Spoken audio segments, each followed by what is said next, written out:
Seja muito bem-vindo, você aluno, aluna, aqui, você que me acompanha nesse momento, onde nós estamos então trabalhando a sociologia de forma muito prática, de forma muito reflexiva, trazendo esses aspectos que são importantes para nós. Já temos repensado em vários conceitos e agora nós vamos iniciar então a nossa conversa sobre outros fenômenos sociológicos, que é o Estado e o governo. E é claro, então, para a aula de hoje, eu reservei para que a gente possa pensar o entendimento do Estado segundo esse intelectual, esse jurista, esse economista alemão chamado Max Weber, que nasceu lá em 1864 e vem a falecer em 1920. Algumas perguntinhas, elas são importantes para que a gente possa refletir, para que a gente possa pensar. Sugiro até que pare-se a aula, faz uma roda de conversa, entrevista alguém, pensa, reflete, faz uma pesquisa sobre essas questões. Será que o governo, os governos, eles são imprescindíveis à nossa sociabilidade? Será que de fato nós precisamos de governo para que a gente possa interagir, se socializar, conviver? Será que poderíamos nos associar, se socializar, conviver entre nós, seres humanos, sem uma instância que nos controle, sem uma instituição que exerça certo controle sobre nós, como faz o próprio governo? Perguntas importantes para que a gente possa, então, iniciar a nossa conversa. Veja bem, eu vou levar vocês para uma situação bem interessante. Observem aí no que é exposto para vocês. O movimento hippie, o ideário hippie, é claro que ele começa em 1960. E você começa a perceber nesse ideário certas perspectivas, por exemplo, de pessoas que não acreditam em eleições, não acreditam no sistema democrático representativo, por isso que votam nulo. Não é que eles deixam de votar, eles anulam o próprio voto, justamente por não acreditarem na possibilidade que as eleições trazem para nós. Dê uma olhada aí nesse depoimento que nós temos. Eu não acredito em nenhuma forma de liderança e acho que em um dia as pessoas vão perceber que não precisam de líderes. Dómeres Matos. Precisamos ou não precisamos de líderes? Conseguiríamos viver sem lideranças? Quantas pessoas são líderes na nossa vida? E convém que a gente possa, então, refletir um pouco mais sobre isso. Até que ponto a ausência de lideranças, a ausência de controle, a ausência de poder, a ausência de governo, ela é possível e quais as consequências que isso daí geraria na nossa vida? É claro que para o Max Weber, embora ele faça uma reflexão profunda, crítica, ele vai entender que, querendo ou não, o governo ainda é a melhor forma de nos organizar socialmente. É o governo que detém o poder legítimo. Por que isso acontece, professor? Porque no governo, o poder do governo, ninguém está acima da lei. Senão iriam predominar vontades. A tua vontade de me ouvir agora, será que ela existe? A vontade de estar na sala de aula, a vontade de fazer determinada lição, a vontade de obedecer determinada lei. E o próprio Max Weber entende que, para que não predomine essas grandes vontades que nós temos, esse lado instintivo, nós temos então o governo como forma de nos organizar, de fazer com que nós se socializemos, e também justamente porque ninguém está acima da lei. É o governo que detém aquele poder legítimo. E isso acontece como? Através da transferência do nosso direito. Usando do nosso voto, exercendo o nosso poder, nós transferimos os nossos direitos de tomar decisões para os nossos representantes, o que nós chamamos de políticos. Logo, o Estado, então, vai ser uma instituição que pressupõe que precisa de alguns elementos básicos. Vejamos que elementos são esses. Primeiro, liderança. Pessoas que sejam capazes de liderar. Pessoas que realmente tenham atitudes de tomar decisões. E isso é para alguns, não é para todos. Então, algumas pessoas têm essa capacidade de tomar decisões, de coordenar as atividades. Precisamos de uma outra ideia, a legitimidade, que é o direito de você exercer o poder do qual você recebeu. Se você recebeu o voto, você precisa ter o direito de exercer esse poder. Nós temos ali uma estrutura, que é a forma como o poder vai ser usado, então, seja de forma democrática, não seja. Então, é a estrutura na qual o poder ele vai funcionar. Legislativo, executivo, judiciário. E aí a gente também tem por trás a ideia do poder. Ou seja, que é a imposição das decisões. Não adianta você ser uma liderança, não convém que você seja uma liderança. Ah, você consegue liderar, beleza. Ah, você tem o seu direito reconhecido. Ah, você tem uma estrutura para poder fazer isso. Porém, se você não tem o poder de impor as suas decisões, seja através da fala ou seja através da força física, o governo ele não se mantém. É por isso que nós dizemos que o Estado pressupõe alguns elementos básicos. O governo pressupõe alguns elementos básicos. Vamos fazer um retorno. Vamos voltar um pouco mais aí.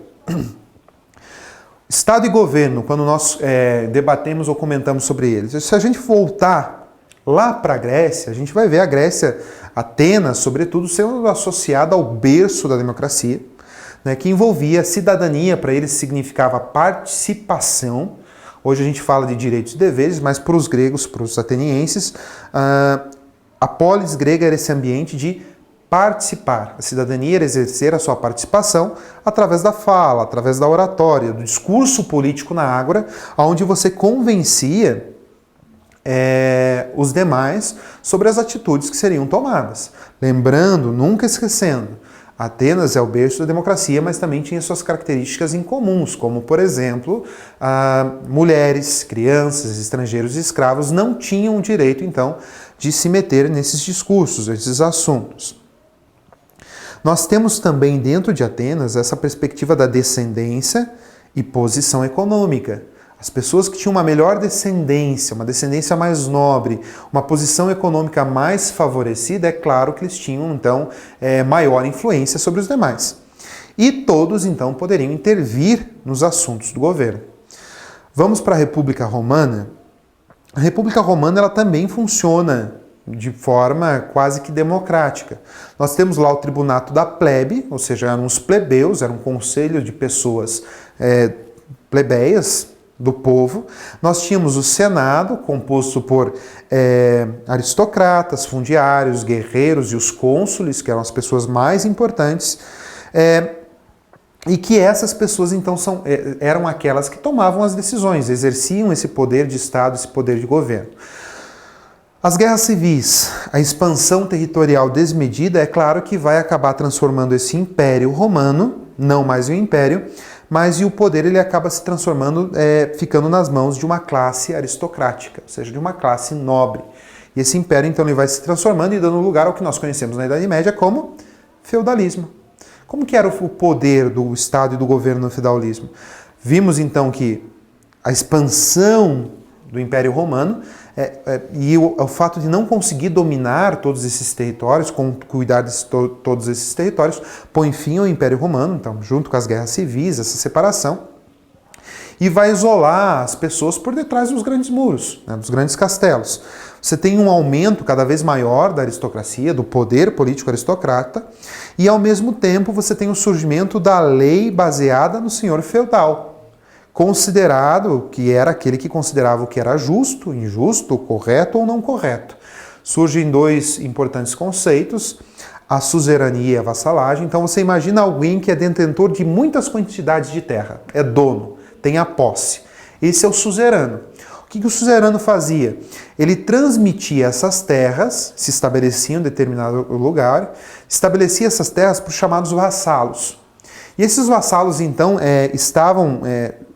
tinham uma fidelidade muito grande ao suzerano e eles cultivavam a terra, cuidavam dessas terras e pagavam os impostos, os tributos para os próprios suzeranos. Os vassalos eles poderiam se tornar suzeranos também na medida em que eles transmitissem mais uma vez essas terras para algumas pessoas e dali ele cultivasse, tirasse seus impostos e tudo mais.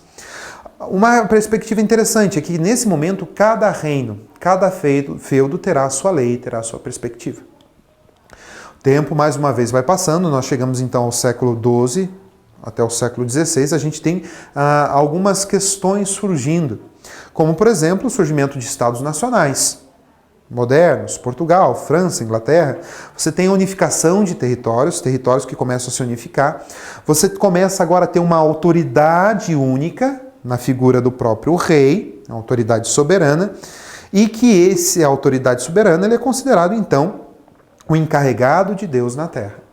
Então a ideia do poder divino, ela começa a surgir aí, inclusive que é instaurada através de escritos de alguns pensadores que vão possibilitar que esse governo ele continue. Então o rei ele passa a ter aquela autoridade real, soberana, sobretudo divina. A sua vontade era a vontade de Deus. É um poder transmitido de geração para geração, ou seja, é hereditário, ou se o pai é rei, o filho também será. E junto com esse poder também eram transmitidas as posses.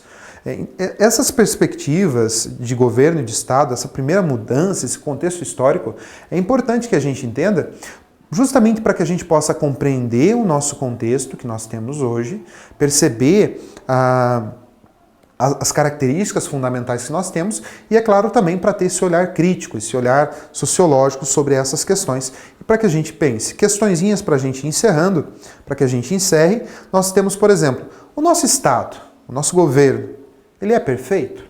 Ou será que existem questões a serem mudadas? O que é o Estado? É importante a gente se questionar, estudar, refletir, pesquisar sobre isso, para a gente entender o que de fato é o Estado, para a gente romper com aquela ideia de espaçamento geográfico. Nós não podemos ficar presos nisso. E também perguntar, enquanto Estado, o que nos falta e o que poderia ser melhorado? São questões que precisam ser refletidas, trazidas para o nosso dia a dia sobre um olhar crítico, reflexivo e sociológico. Agradeço a cada um, a cada uma e até a próxima aula.